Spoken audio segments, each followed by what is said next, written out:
Welcome back. Now, going for your first job interview can be a daunting task, which you really don't want to turn into an episode of The Apprentice. So if you're dreading facing your Donald Trump, Alan Sugar, or God forbid, Bill Cullen, help is at hand. Yes, Kate Breslin from the Irish School of Etiquette is here with the do's and, just as importantly, the don'ts of nailing that all-important job interview. Good morning to you, Kate. Good morning. Kate. Lovely to be Thank you here for joining on us. this wet Saturday morning. I'd imagine the don'ts outweigh the do's, do they? Yeah. Well, actually, yes and no.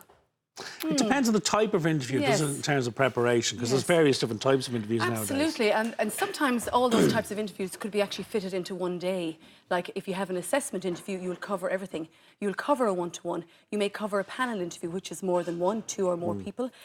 You may be actually in a group interview during that day of assessment, which is a group of 8 to 10 candidates maybe sitting around discussing a topic or actually doing a project in the team.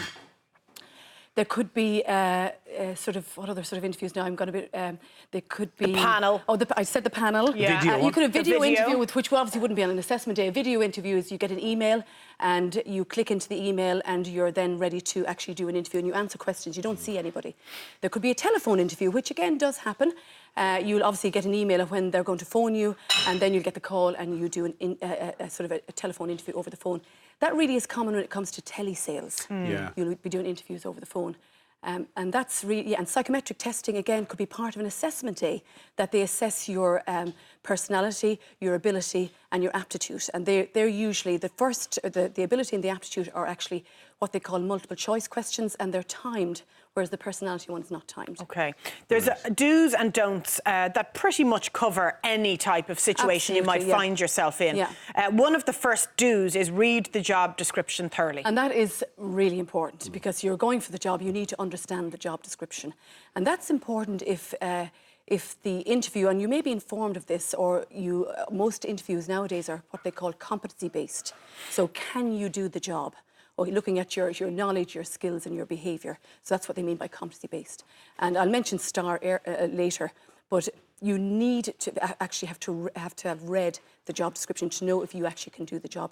And we use, at the Irish School of Etiquette and Enrich Your Image, we say the 3 R's. So read, research and rehearse. So we've done the read, so now you have to research the company, know about the company, because you're going to be asked something about the company. So what are the product service of the company? What's the company about? What's the ethos of the company? What's the mission statement of the company? How big of a market share do they have? Are they all over the world? Are they just in Europe? Absolutely, exactly. And what's the personality knowledge of the company? Will you fit that company? Look, if the company have a social media site, look it up. All these things, so do your research. But it's so easy to do that research now. Yeah. But it's amazing people don't do it, And the last thing we say is rehearse. If you've got prepared answers, rehearse them. But don't rehearse them like they're robotic. Rehearse them that they'll fit with your personality. So rehearse the answers, especially if it's competency-based. Also, companies now are looking at doing more sort of strength-based interviews. So looking at your personality, do you fit the company? Rather than, having prepared sort of answers to questions. Strength-based means you turn up and you'll answer what's asked. If you don't know the answer to something in an interview, Kate, what do you say? Well, you're best to say, sorry, I don't know, or maybe you could be a bit nervous. Sometimes we freeze up at an interview, so we get nervous, and we know the answer. Yeah. Or ask them to rephrase the question. Rephrase the question. I'll say, listen, can we come back to it later, and because especially if it's a competency-based one, you have it prepared, hopefully, that you'll say, can we revisit this later, or take 30 seconds out, stop, because we're all nervous and we just blurt everything out, so stop and take time and then answer it. Yeah. Technical knowledge, for example, financial definitions and what's happening in the market. Yeah, if especially for, let's say, graduates, if you're going to financial institutions, you need to understand the institutions, understand the jargon, the knowledge, where they are in the market and their competitors. This goes back to research again, you need to know all that. Before we jump onto the don'ts, can I just ask you about dress code? Because it can be very tricky to get it right. Absolutely. And some companies actually, when they send out the email, I forgot to say, like when you get an interview, you should be so thankful, because so many applications have gone into a company and you've got the interview. So on the email, they congratulate you and say you've got the interview, and they'll give you all the requirements they're looking for. And sometimes they'll actually say dress code is business, or they may not be a dress code. If there isn't a dress code, don't be afraid to pick up the phone and ask, what's the dress code? Yeah. You know, they're there to help you. or if you're unsure, err on the side of conservatism. That's what I would say. So dress smart is the best thing. In terms of the don'ts, you've covered them some in terms of not preparing answers. There's an interesting one here, answering negatively about a previous employer. Yes, or role. and Don't badmouth anybody, is that what that's it, exactly. We actually, when we run interview courses, it's very difficult actually to get a training video on interviews. I don't know if I'm older than you, but I remember when I was training on interviews, John Cleese used to do them. I watched them. I was Did you watch them? I was a salesman Yes. for years, and they were we used to brilliant. sit down and watch them. They were absolutely brilliant, but they don't do them anymore. So trying to find a training video, but we have one that a lady's been interviewed, and she has a sort of everything is asked a question, everything is on the CV, like, why in God's name are you asking me? And one of the things is she's asked about, like, why she changed jobs in such a short period of time. That might show on the interview, like, you jumped from A to B. And she said, they were a difficult company to work for. I couldn't work for them. And as for my colleagues, they were even worse. So everything was negative. And there should be no negativity, because you're saying yourself, everything, about you is negative. Should you send, I'm just jumping off the list a little bit, just in case we run out of time. There was something in the notes about sending an email to say thank you for giving you the opportunity for the interview.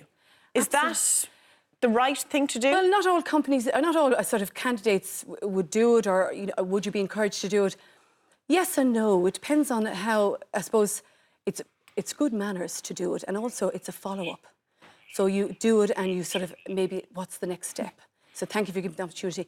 And especially if you have not been successful, find out Get the feedback. what you need to work on. Yeah. Exactly, get the feedback. And will they give it to you? Would most companies do that Well, they to you? should do, but some don't, you see. Yeah.